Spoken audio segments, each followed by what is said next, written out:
नमस्कार दोस्तों, स्वागत है आपका खबर 360 में। मैं हूं आपका होस्ट और आज हम बात करेंगे अमेरिका में भारतीय प्रवासियों के लिए बढ़ती चिंताओं और हाल ही में सामने आए एक बेहद चौंकाने वाले मामले पर।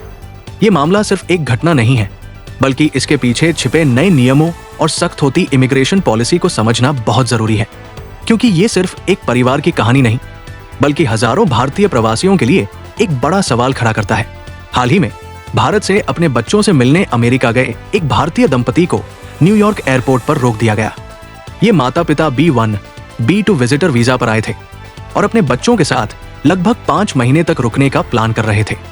लेकिन जब वे एयरपोर्ट पर उतरे तो अधिकारियों ने उन्हें रोक दिया और कहा कि उनके पास वापसी की टिकट नहीं है, जो कि अब नए 2025 नियमों के तहत अनिवार्य है।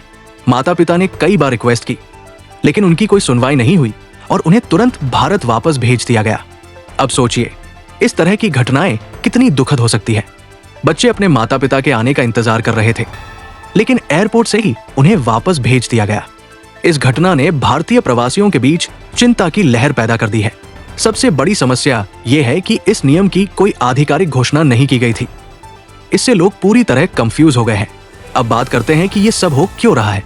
डोनाल्ड ट्रंप ने 20 जनवरी को अपने दूसरे कार्यकाल के लिए राष्ट्रपति पद की शपथ ली है और इसके साथ ही उन्होंने इमिग्रेशन नियमों में बड़े बदलाव करने शुरू कर दिए। ट्रंप का मानना है कि अवैध प्रवासियों की वजह से अमेरिका में अपराध बढ़ रहा है और यही कारण है कि वे इन नियमों को सख्त कर रहे हैं। एक रिपोर्ट के अनुसार अमेरिका में करीब 20,000 भारतीय ऐसे हैं जो बिना किसी वैध दस्तावेज के रह रहे हैं। ये संख्या बेहद चिंताजनक है और ट्रंप प्रशासन ने इन लोगों को वापस भेजने की प्लानिंग शुरू कर दी है।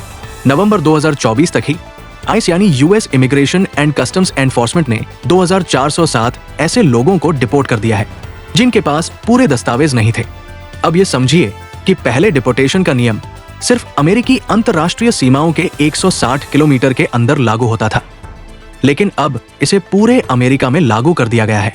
यानी अगर कोई ये साबित नहीं कर पाता कि वो पिछले 2 साल से अमेरिका में रह रहा है, तो उसे तुरंत डिपोर्ट किया जा सकता है। ट्रंप प्रशासन ने इसके लिए सैन्य विमान तक इस्तेमाल करने का फैसला किया है। सैन डिएगो और टेक्सास के एल पासो में हिरासत में लिए गए 5,000 से ज्यादा लोगों को डिपोर्ट करने के लिए पेंटागन ने ये कदम उठाया है। इसके अलावा दक्षिणी सीमा पर 1,500 अतिरिक्त सैनिकों की तैनाती की गई है, जो पहले से मौजूद 2,500 सैनिकों के अतिरिक्त है। अब बात करते हैं शरण यानी असाइलम से जुड़े नियमों की। पहले प्रवासी अमेरिकी सीमा पर पहुंचकर शरण के लिए आवेदन कर सकते थे। ये उनका कानूनी अधिकार था, लेकिन ट्रंप प्रशासन ने इसे खत्म कर दिया है। अब किसी भी प्रवासी को बिना सुनवाई के वापस भेजा जा सकता है।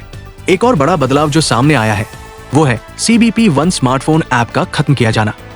इस ऐप को बाइडेन प्रशासन ने प्रवासियों की मदद के लिए लॉन्च किया था ताकि वे सीमा गश्ती एजेंट्स के साथ अपॉइंटमेंट बुक कर सकें, लेकिन ट्रंप ने इस ऐप को भी हटा दिया है।